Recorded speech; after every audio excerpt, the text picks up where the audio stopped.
Hello, everyone, and welcome back to another episode. I'm your host, the Millennial Investor, and today I have three stocks that I want to show you guys that I'm considering adding to my portfolio. Those of you guys that keep up with me, you know that I only like to add very high quality dividend companies. So if I'm wanting to add something to the portfolio, you know that it is going to be something high quality, nothing speculative, something that has an incredible track record and incredible financials. So the three stocks that we're going to go over in this video. Now, when I mention all these three companies, that does not mean that you should watch this and go out and buy it. This is just to give you some basic ideas and just some of the basic principles that I look into before I start deep diving into a company. Some of the most important bullet points you need to look into and factoring in whether or not you should buy a dividend stock. So first off, the first stock that I'm going to be talking about is Target. I'll be going over the reasons why I think that this company is going to continue to succeed on both a pre and post pandemic world. I think with the recent announcement that they just mentioned recently that they're going to have a deal with Ulta where they bring their shops into the stores is going to serve its purpose much like that of a Starbucks, which it will help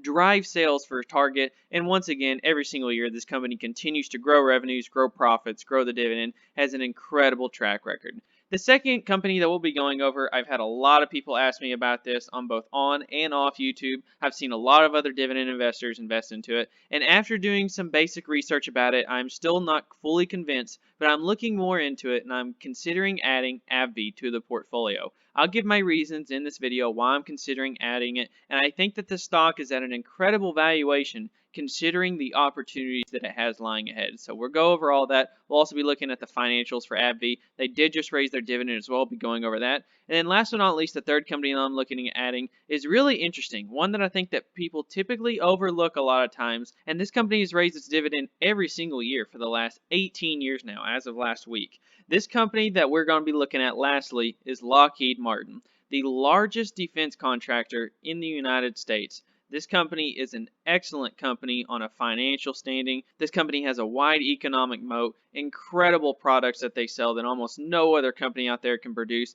And overall, just with the financials and the revenue growth and the steady increase in dividends every year, I'm really starting to think about adding this to the portfolio. So this is going to be a fun episode, you guys. Like I said, if you're not familiar with me, my name is Jordan. I'm the Millennial Investor. I update these charts every single month with my annual and monthly dividend income, as well as my YouTube income and my portfolio value. These get updated every single month. So if you want to follow along with me in that, go ahead and subscribe. I'd invite you to do so. And if you want to get signed up with M1 Finance, this is the brokerage that I use. And like I said, I only own quality companies. So I practice what I preach. When I recommend stocks, when I talk about what I'm doing, I fully follow with that advice. So I'm not just selling you a pipe dream or selling you some idea. I fully practice what I preach. So these are the 26 stocks that I own, all very safe, very stable companies. And if you want to follow along with me and you want to sign up with this brokerage, if you want to invest with M1 Finance, if you sign up and deposit $100 to the platform, you get $10 just for signing up. We've had 55 people do that so far. So thank you guys so much for joining in. Let's go ahead and get started into the video. Let's go ahead and take a look at Target stock.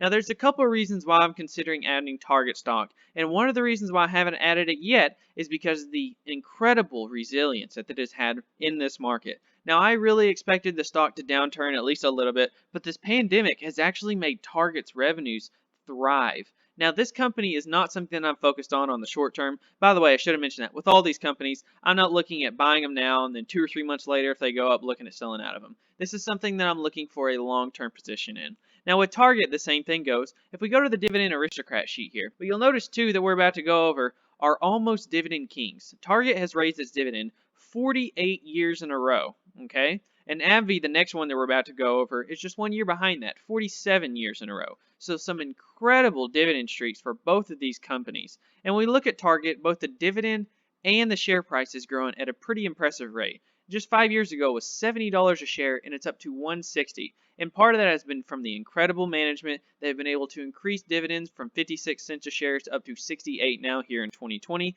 And when I talk about excellent management, it comes from things like this. Target expected to see big boosts from Ulta shops deal. And we can read the article right here, but basically they're wanting to launch 100 shops with Ulta inside of Targets to drive sales from people that are wanting to buy expensive makeup products into the stores so they might get some extra things from Target as well.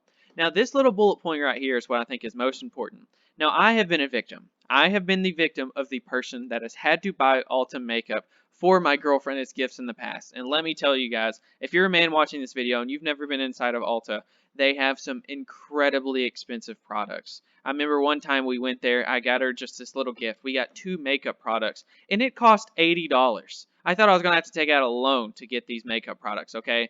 And when you look at this bullet point, this goes hand in hand with what I'm saying. The average transaction is $13 at Target, but it's $42 at Ulta. It is about 3 to 4 times higher at Ulta than it is at Target, where people usually go and spend hundreds of dollars at groceries. So when people buy makeup from Ulta, they're not buying low-end makeup products. They're buying extremely high quality, very high-end products. So Ulta is going to be, once again, another revenue booster for Target as people go in and buy their makeup or buy their products, and then they go in and decide to grocery shop or buy some things that they see from the store as well. Now, I don't think that this Ulta deal is going to be something that you should buy the company on alone. I think that that is just one example of management continuing to find ways to increase revenues. And when I talk about this, this is the last 5-year chart. A 5-year compounded average growth rate of 1.5%. In 2019, it went up 3.7. So you can see the trend line for revenues, even though this company has been around for an extremely long time, is a steady trend up. And what's really impressive, if we go to this tab, let's look at the net earnings. The net earnings is growing at a much faster pace. So not only are they growing revenues, while it might be slow at 1, 2, 3% every year, they are growing earnings at almost a CAGR of 6% a year. Incredible net earnings growth. And that is how this company has continued to have thriving stock prices, raising dividends, and it is just because of this that I am considering adding Target to the portfolio. Now, I will say this right now, Target is trading at a pretty high valuation, and it has risen a lot over the last couple of months. And frankly, right now, the only reason I'm not adding it is just because of that yield. If you were to make everything the exact same, but you were to make this stock a 2.5%, 3% yielder, it probably would have already been in the portfolio. So basically, I'll be sitting on the sidelines, and if the stock has a downturn, if it gets back down to around, I don't know, say the $125 range, the $120 range, if it gets back to around these levels, then I'll definitely consider adding it to the portfolio, or if they massively increase the dividend payment, that is something I'll be considering as well. But Target, great company there, and I want to move on. I want to go ahead and go to the second stock.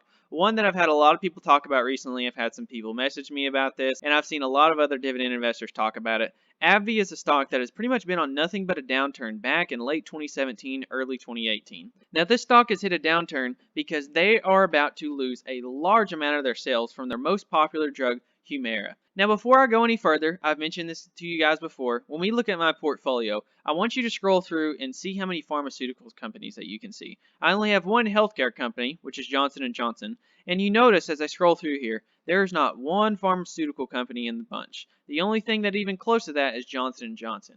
Now, when we look at Avvy, this is a pharmaceuticals company, and quite frankly, I am kind of biased negatively towards pharmaceutical companies. It's just for the simple fact that I think it's really hard for me to understand their business model, and I think it's hard for me to really truly understand their products. So I've been doing my due diligence on this company, and I gotta be honest, the more I look into it, the more that I am impressed. And I go further, and I look into this company, and I just see that they raised their dividends by another 10%, from $1.18 to $1.30, 10.2% actually. When I see that they raised their dividend another 10%, and they're still yielding 6+%, I think it is time that I take a look into this company. I started looking into different articles to try to find some information about Allergan and then also look into their product for Humira, and I think that this article perfectly wraps it up in 5 bullet points. I'll just give basically the little summarization of each bullet point. Diversification away from Humira. They have almost all of their revenues coming from one product. Now this company, if we look at their income statement, let's go to annual first. You see that they produce roughly $30 billion worth of revenue. Almost half of that is coming strictly from one drug product. Now when we look at any company, I don't care what it is, let's just take an example. Let's just say Pepsi. Pepsi has like, I don't know, 60, 65 different brands over their product line. If they only had Pepsi, if they only had one soda, I would not be invested in the company. The reason why I love this company is that they have so many different products that if Pepsi fails, that if Doritos fails, that's perfectly fine because Lay's chips and Quaker oats and Propel drinks and all the different other types of products are probably going to be thriving even if they have 1 or 2 failures. Now when we look at a company like Avvy, they have over half of the revenue in one product. So if that product begins to fail, if they begin to shrink revenues and no longer grow the company, that is really going to hurt their bottom line. And as a dividend investor, that's a big risk. So when we look at this, we go to this bullet point. It says that they have $15 billion in annual sales from Humira. That's about half of the revenue stream. Now, the reason why the share prices went down over the last 2 or 3 years is because that in 2023, their patent will be going away. So different copycats can come out with generic brands of Humira and then undercut the price, and that means once again Avvy is not going to be nearly as profitable with nearly the amount of sales that they already have with Humira in 2023.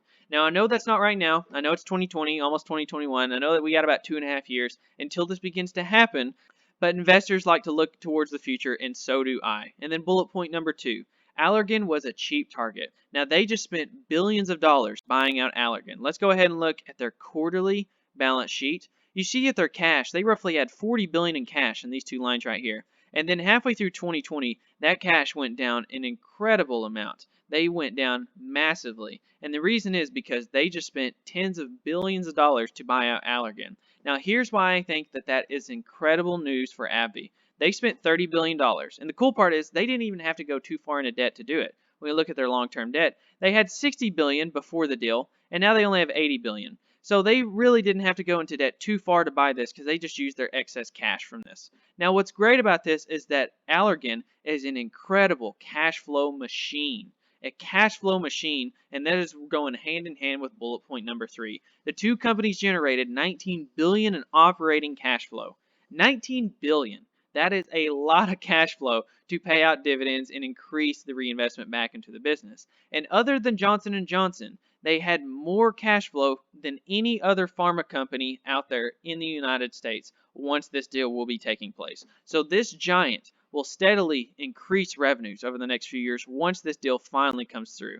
Now, the cash flow from Allergan is definitely going to help protect the dividend. And I think that Allergan deal is really the make or break moment as a dividend investor. And I think that is the reason why I'm considering investing in this company, because while I'm not too confident with the deal with Humira, I think the deal with Allergan has some real potential here.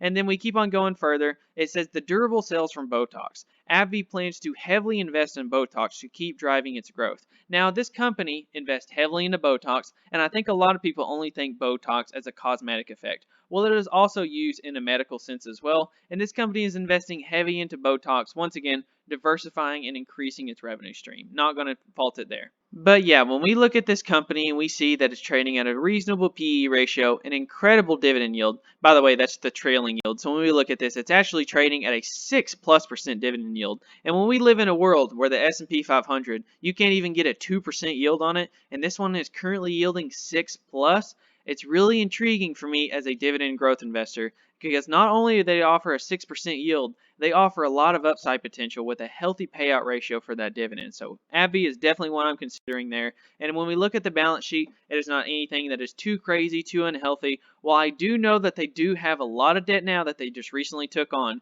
they're going to take tens of billion dollars worth of cash flow from their recent acquisition and just pay this debt right back. I think they have plenty of room to grow the dividend, grow the company as a whole, and then fix that balance sheet, get it back to a healthier standpoint. So this stock is one that I'm definitely considering. Right now, even at these prices, even though it's went up a lot, up to $100 a share, I'm definitely considering adding this company, even at $100 a share. So I'll let you guys know if I add it, and let's go further, and let's look at the last company in my list. Let's go ahead and look into Lockheed Martin. Simply Save Dividends wrote an article breaking down the revenue streams of this company, and this is a company that has an incredible vast array of products. Now, this company has raised its dividend every year since 2003, and it is the largest defense contractor in the world, and it is the bulk of military orders for the United States government. Now, as I speak, I'm just going to slowly scroll through. The last thing I'm going to do is try to name off all these products because there's way too much to go over. As I scroll through these products, if you want to pause the video at any time and look at any of them one-on-one, you can do so. But trying to analyze each and every one of these products, I don't know enough about military equipment or any of these products that are listing right here to even give an opinion on them. But they just have so many diversified products. And the same way when I gave the example of Pepsi, is if Pepsi fails, they still have all these other products. Let's just say, for example, let's just say that the oceanographic instrumentation segment failed. Well, they still have all these other products that are still bringing in profits, still bringing in revenues. And what's most important about this company is that they have the best customer on planet Earth. No business, no person. They have the United States government as their #1 customer, and flat out, basically, the military is always going to need new and enhanced products. And that is shown through this company's income statement. Let's look at the annual income statement for this company, growing at an incredible rate, even though this company has been around for a very long time. $47 billion in 2016, almost $50 billion in 2017, $53.7 billion in 2018, and almost to $60 billion up in 2019. If you look here from 50 to 60, that is almost a 20% increase over a 2-year period. So growing revenues at an incredibly high rate. And if you go down to their net income, they're creating a lot of net income to shareholders in the billions of dollars. Going to the balance sheet, once again, let's go to quarterly so that way we can see how things look after the coronavirus. They have $3.5 billion in cash, and while the long-term debt might be a little high, 11.6, that is not anything that they cannot get a hold of. This company could raise capital easy, and that is not anything that is too out of control. When we look at this company with the vast array of products, and we look that they just raised their dividend.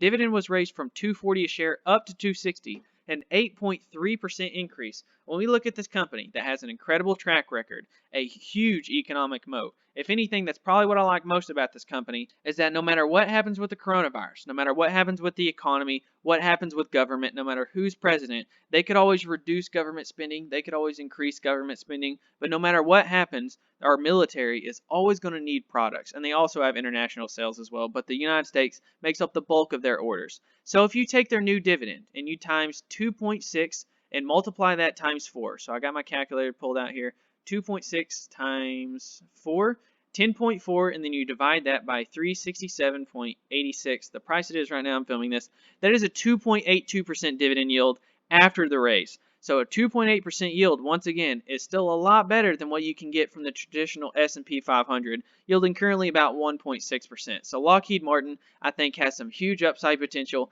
and the last thing I want to mention about it is the PE ratio.